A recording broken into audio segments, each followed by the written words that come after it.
The next modality that we started actually helping and working on is inner child healing modality. Because most of us, when we were born as children, we have this essence inside us. And we are so innocent, pure, and very loving, and have all that beautiful qualities as little babies and children. Children are gods. But slowly, somewhere, we go through the conditioning process, a lot of situations, and we can't avoid it. It happens. This is the duality plane. Not that life is rosy for anyone, any human being. It's going to be difficult. We need to accept this truth. And almost every human being somewhere goes through this conditioning process, inner child conditioning. From the time we are born and how we are raised by our parents, what kind of circumstance situations we face, and how we in the schools we are treated and how we are coached, all that matters. All that is going to imprint us. Dr. Goody said beautifully about the beliefs, how we form many beliefs. Like in India, we come across most challenging cases of sexual molestation. A child sexually molested. And most of the times in India we don't speak about it. But it is almost 10 children, one child is sexually abused, girl children. In 20 boys, one boy is sexually abused. Their boundaries are violated at a very younger age. That is the statistics. And what they go through, when a child goes through one kind of, this kind of traumatic episode, they form this kind of protection mechanisms, outer protection mechanisms. This protection mechanism can be like a temporary amnesia they create. They try to forget that episode that happened. They numb their consciousness. They don't feel their bodies. They dissociate from themselves, from their bodies. Or else they become angry people. They develop this anger as a protection layer and mistrust as a protection layer. They lose the trust in people. So we find that most of the illnesses, they have these patterns emerging from the childhood. So when we work, I sometimes ask this question when they are in the altered state. I use a lot of these kind of suggestions and instructions to close the eyes and give them progressive relaxation. That point of time, I ask them to see a child, a vulnerable child in place of the disease. For example, they say the disease is there in their abdomen. They get the pain on the right side of the abdomen, and I ask them to see there the inner child, the child. And ask the several questions how this child is looking like. Most of the people, they tell about this wounded child who is feeling like very sad, very angry, different, they start expressing about this child, and they tap into memories. So this is the model that we work upon. Our objective is to go back to the essence, go back to your original state. The default mode, when we are born, we are such loving beings, innocent, pure, and that state we have lost. We have to get back to that state. That's where the recovery process, healing process starts. So the protection layers, they get dropped off slowly, and we can't undo what happened in the past. For example, those memories are happening. It's hard. You can't change those memories, but you can change your understanding towards those memories. That's what we do. It's called a reparenting.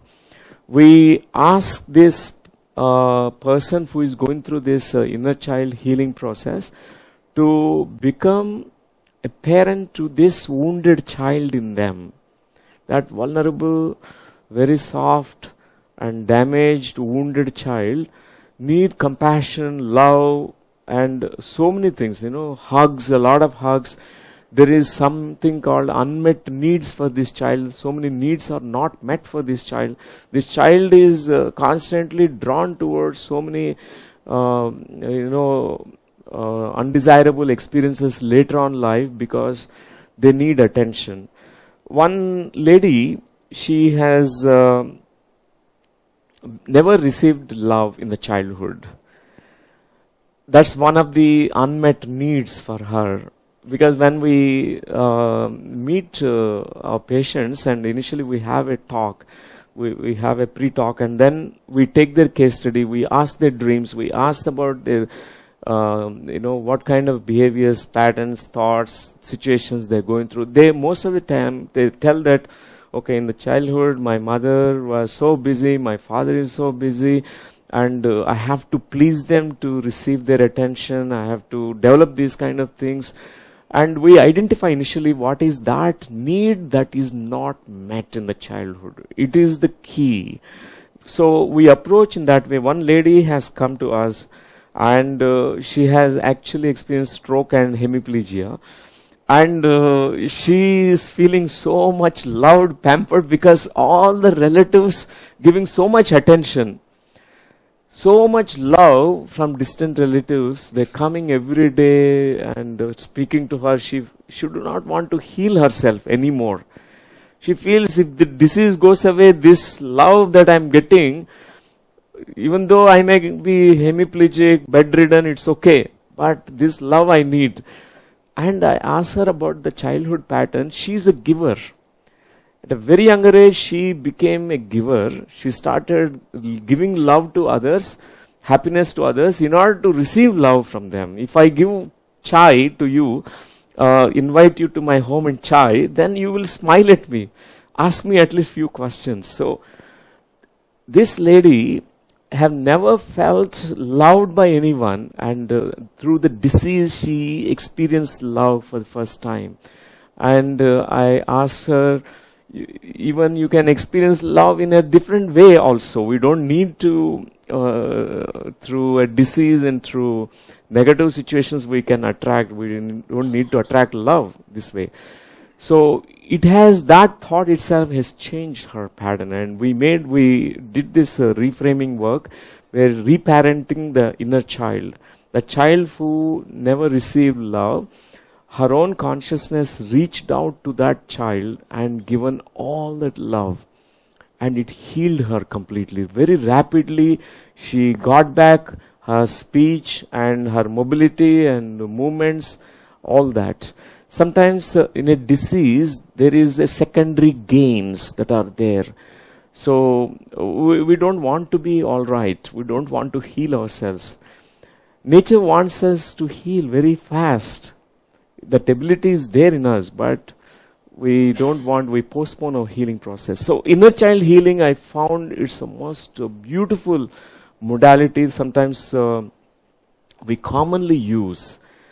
Most of our psychosomatic stuff, all that memory, tough memories, hard memories from our childhood, we address to them, we make them reframe those memories and beliefs and thoughts and feelings. And the next modality that we use is rebirthing breathwork. This breathwork also is very powerful method to access the in utero memories. Not only the childhood memories, the childhood regression, but the womb, in utero regression also. We understand that most of the illnesses are actually imprinted there itself. Now cardiovascular conferences where all the cardiologists have come to understand that even in the in utero state, 80 diseases, they have mapped it. 80 diseases. That's going to come in the adult life. It started, the seed is sown while you are in the mother's womb. And now enough research throughout the globe is done about all the perinatal memories and birth trauma and how it results into different kind of medical conditions later on.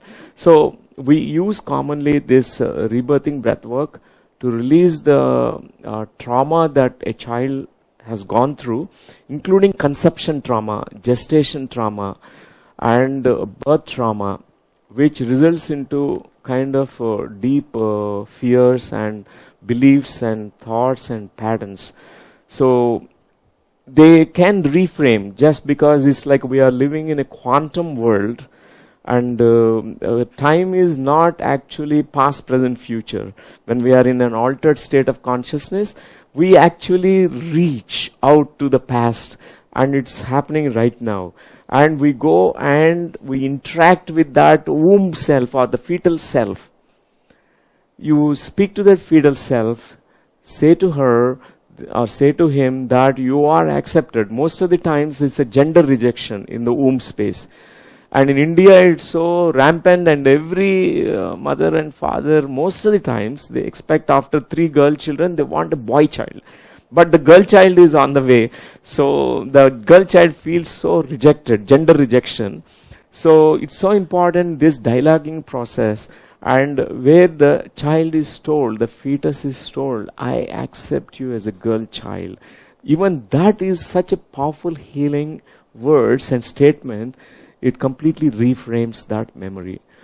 That self-acceptance is so important, is the key, accepting. Otherwise, this child rejects their own gender when they're born. They become boyish. They have boyish kind of behaviors they develop. And they lose their own feminine qualities, and they try to become more masculine. And all that will get reversed. So fetal reimprinting, we call it as fetal reimprinting through the regression therapy. This is particularly using the breath work.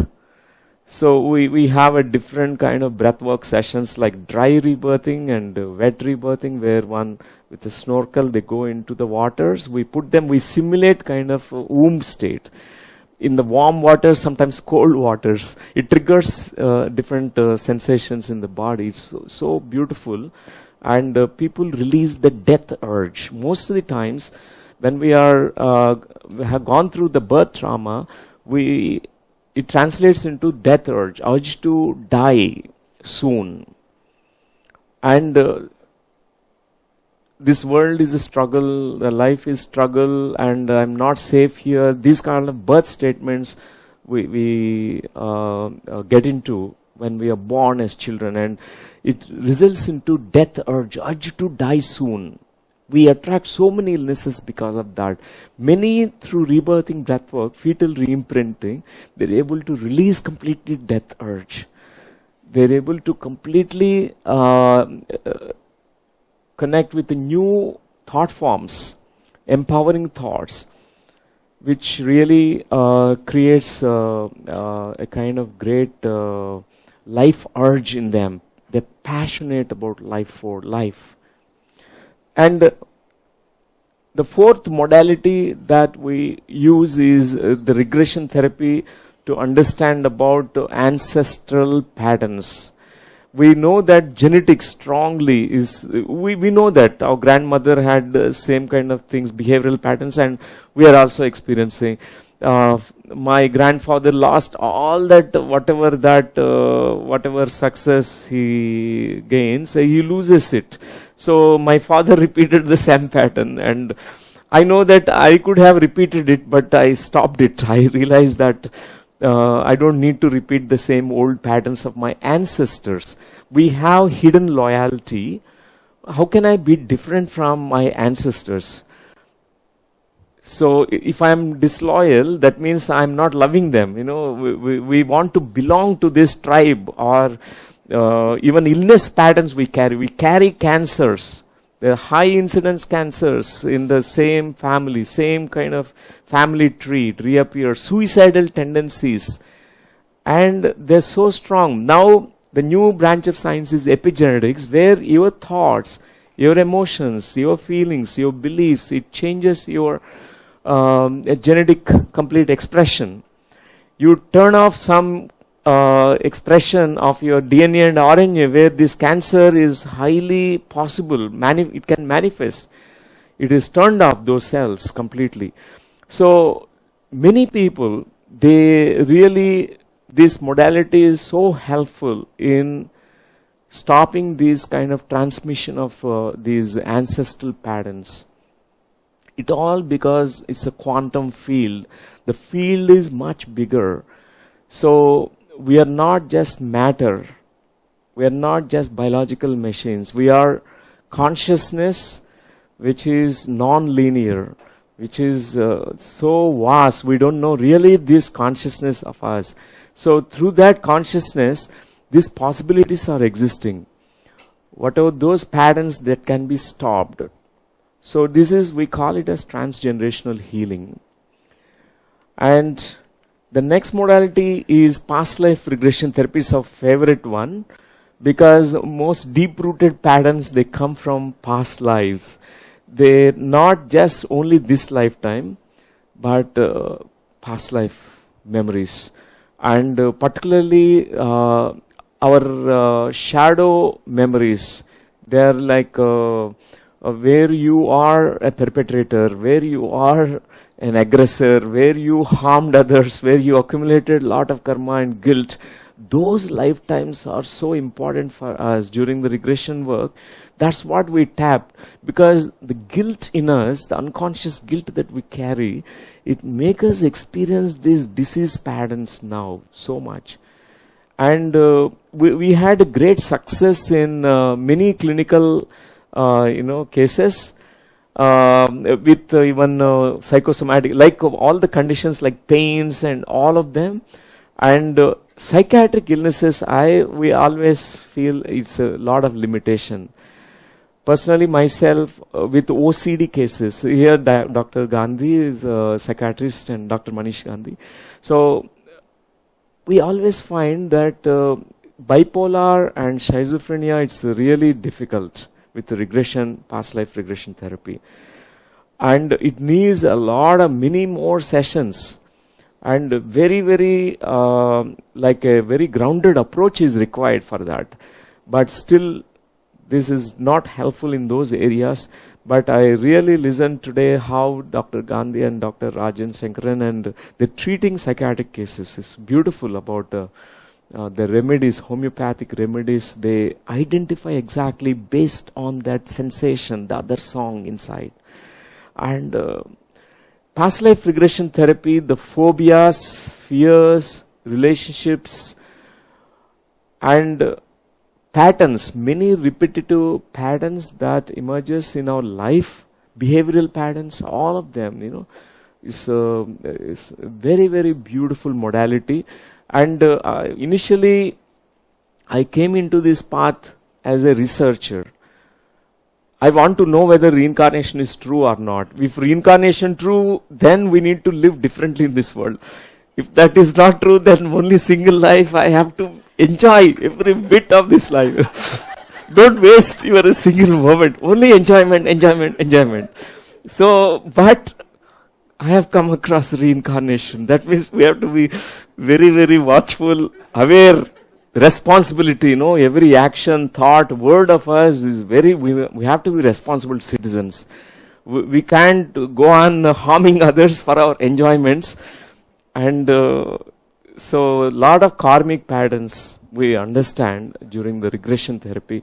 I always get so many surprises in the healing process, because even it's inexplicable in terms of our just scientific logical mind can't explain how this person got healed. With just one memory, one vision, it just alters everything. And it is something amazing. So many case studies. So far we regressed more than, say, around 5 lakh in the groups, because we always address in the larger groups. But one-on-one sessions, around 20,000 cases we address one-on-one individual sessions. And we have seen the benefits that people, they reap through the past life regression therapy.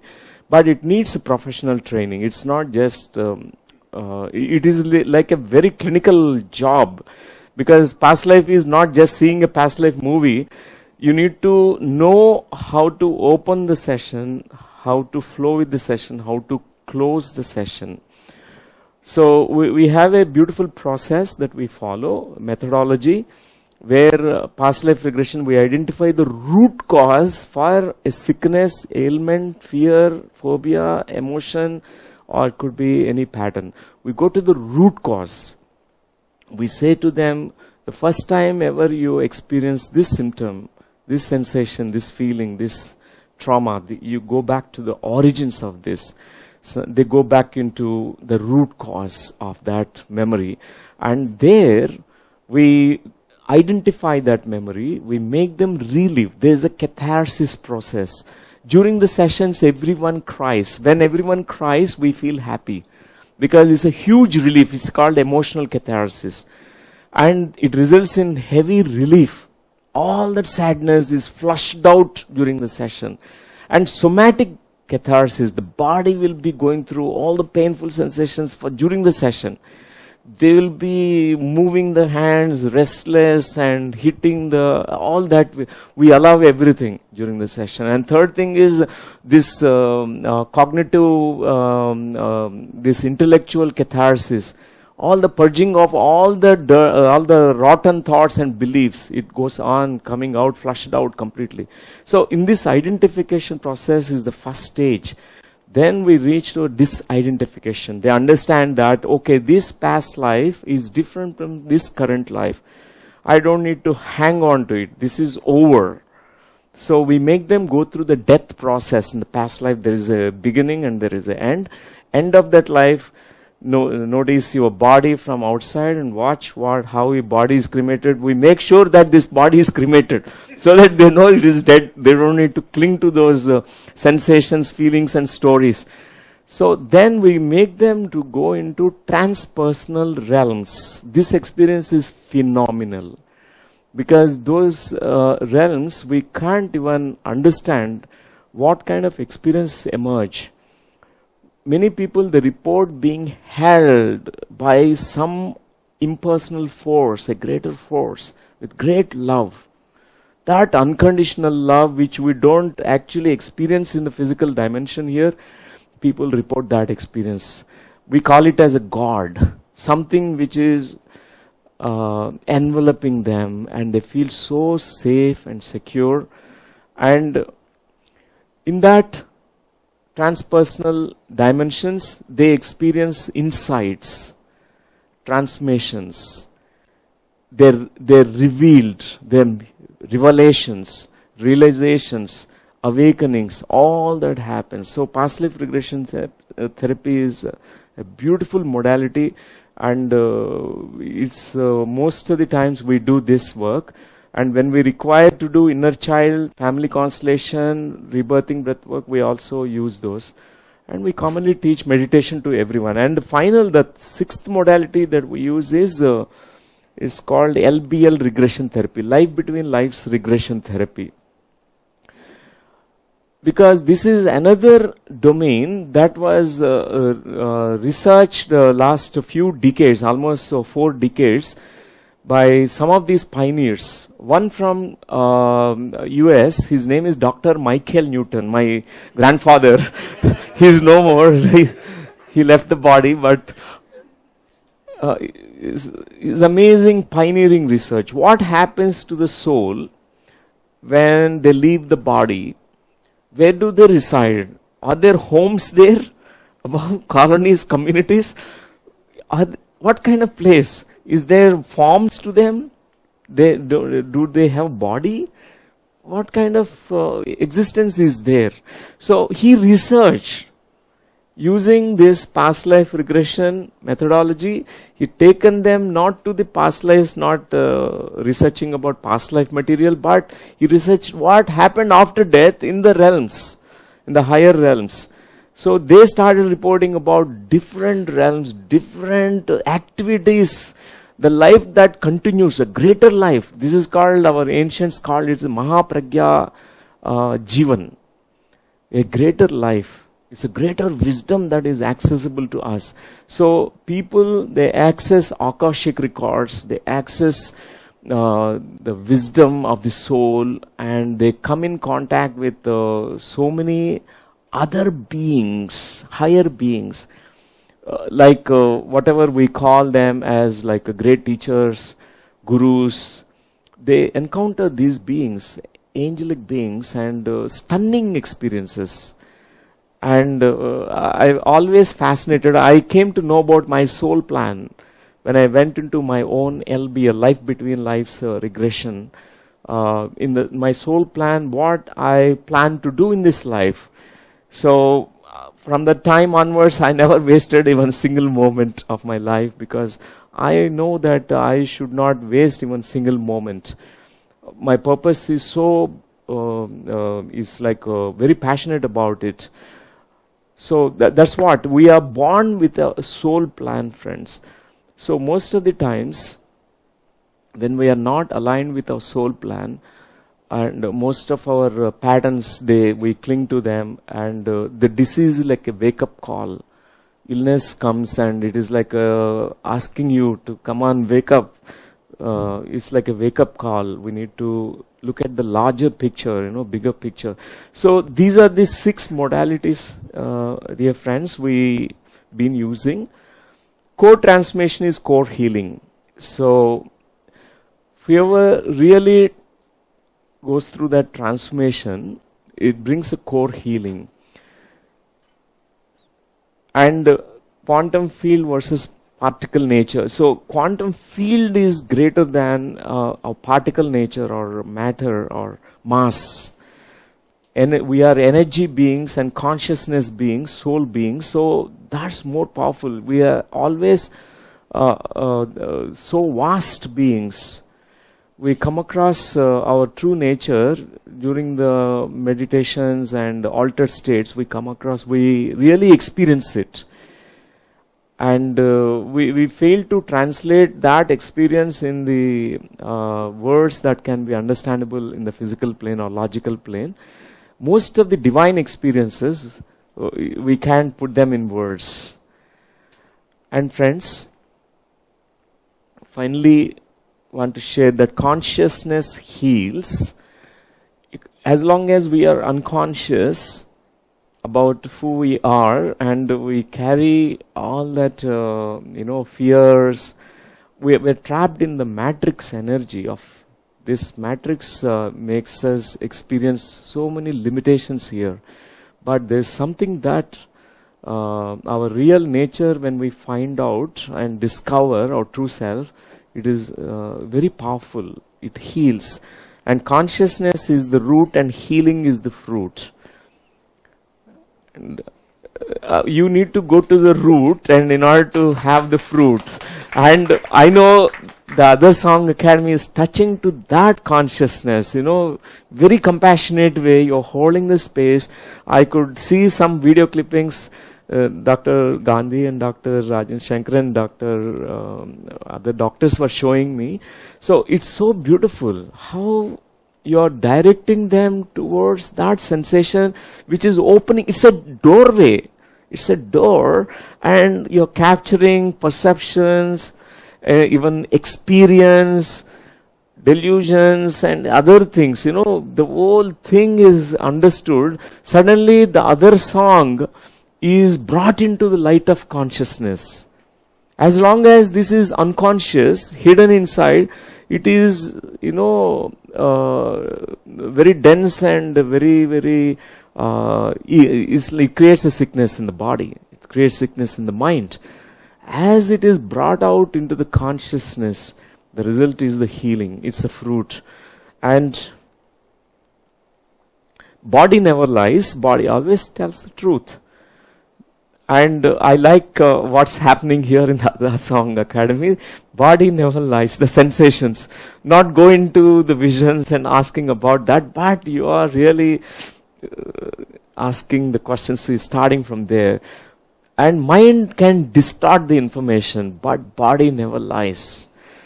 You can always dialogue with the body. Those sensations can drive us towards the greater truth, and we accept everything as it is. We acknowledge what is, then healing process starts. Fear releases catechol minds. This has been researched. We know that as medical practitioners, we know that.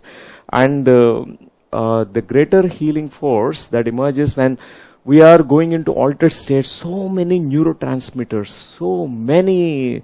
It's like entire pharmaceutical industry is existing in us, in the body itself. Whatever that's required, it really secretes. Our body itself will produce all that chemicals. And enough research conducted on meditation about how it releases serotonin, melatonin, and all that, which really makes you feel very healthy and well-beingness, and also get good sleep. Melatonin is so important for your sleep. And very naturally, our pineal gland is ready to give us any quantity, any amount. So we just need to connect with that divine force that's existing inside us. So friends, toxic thoughts, toxic word, toxic feelings create illnesses. So as we look at that, suddenly we realize all this many other song and the other stuff that's stored, pented up in us, and when we bring into the consciousness and we really change it, suddenly your thought process is changed. The way we look at things will change. The way we speak toxic words, you become so compassionate.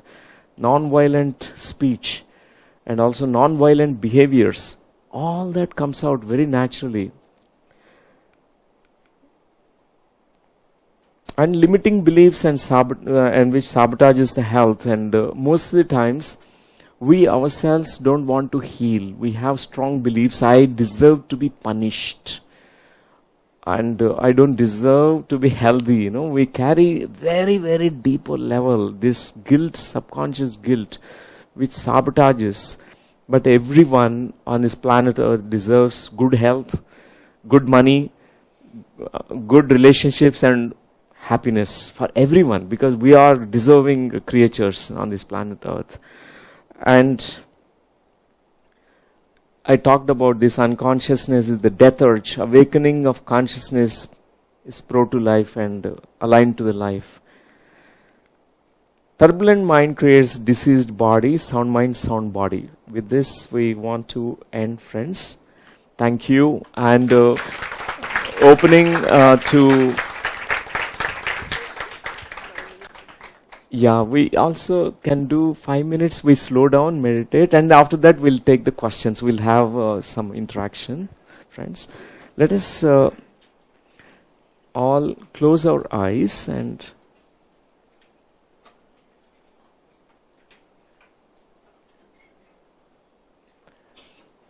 sitting very comfortably. So, very useful practice is some music.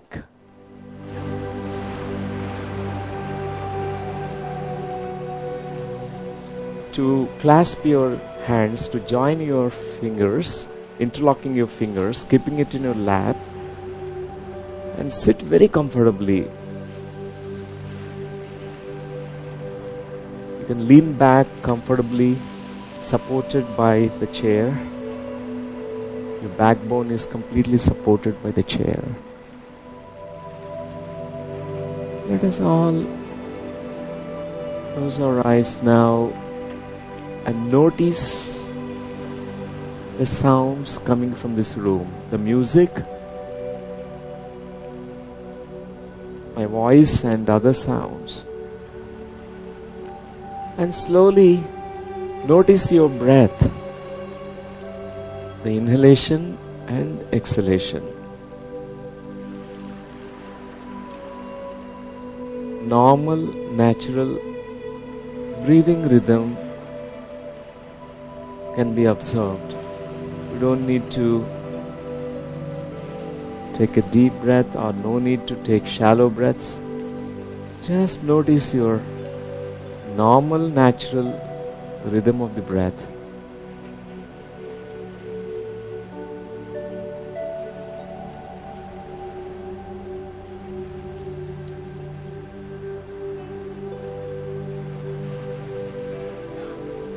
Observe,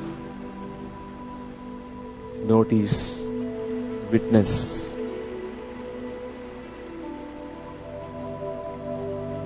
In case your mind is wandering here and there. Thoughts are going here and there. Become aware of these thoughts. Come back to your breath.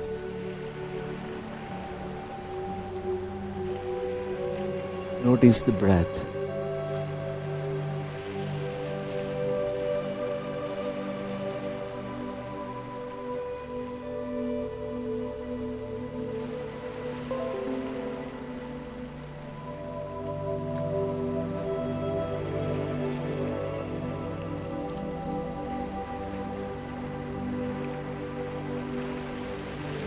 Notice the gap between the thoughts.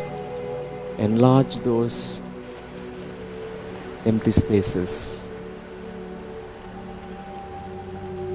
For the next 5 minutes, let us just be with the breath. Follow your breath.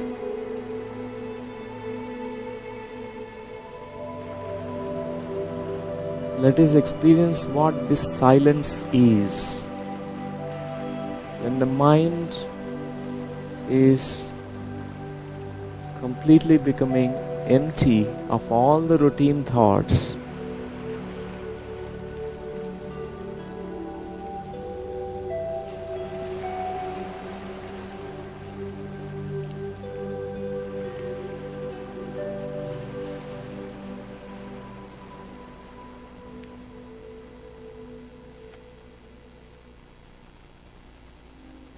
allow yourself to go deeper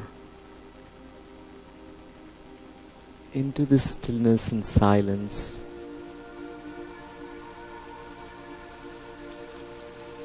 Reach to the deeper place within you where there is no time and no space.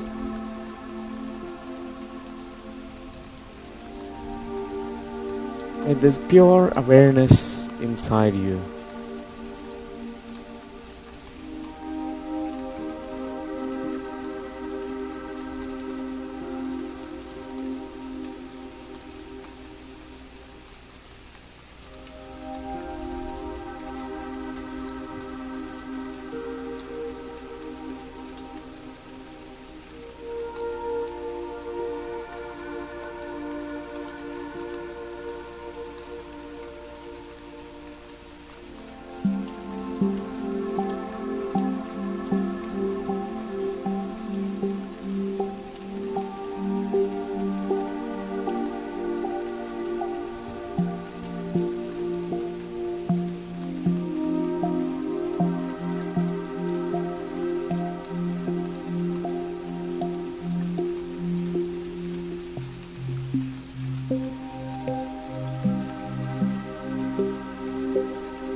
As the thoughts in your mind slows down, notice that your breath is also slowing down. There is a correlation between the thoughts in the mind, the amplitude of the breath, the rhythm of the breath.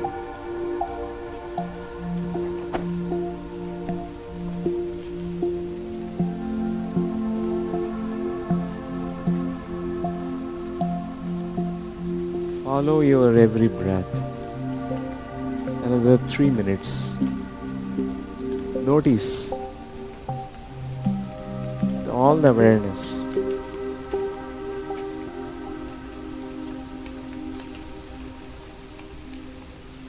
Notice what is happening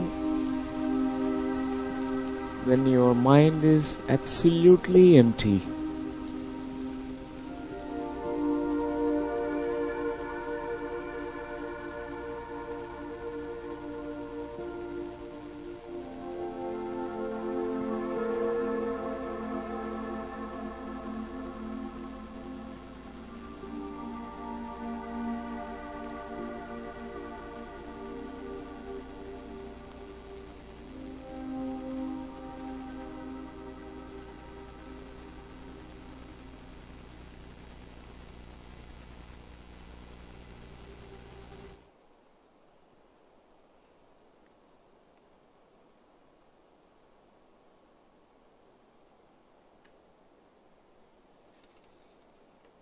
Last 2 minutes.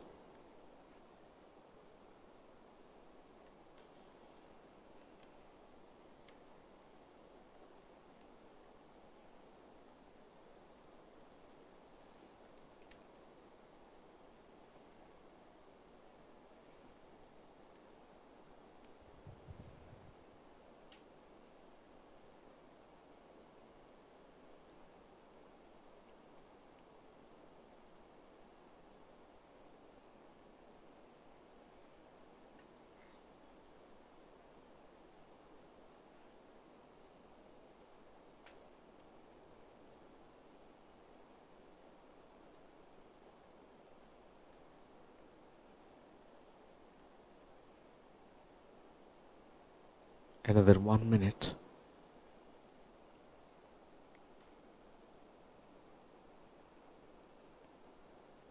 Just be.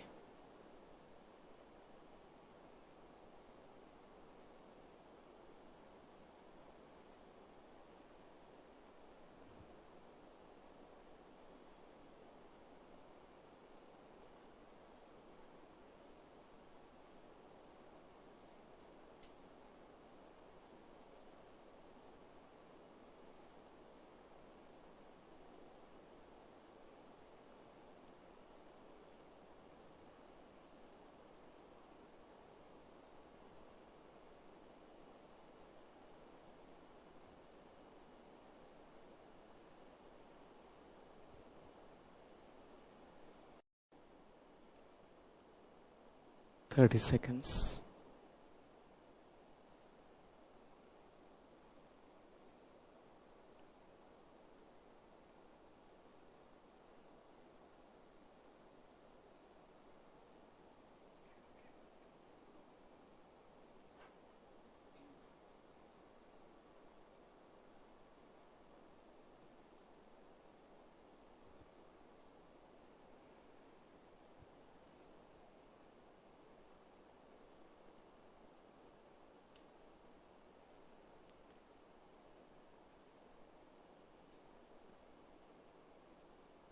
Five, 4, 3, 2, 1, and 0.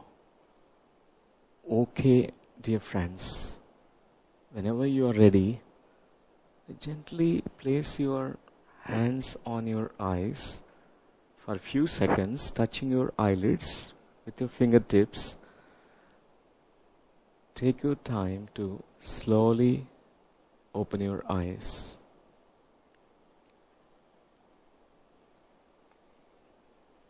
That's wonderful, friends. Let's all clap for ourselves for this meditation, for meditating.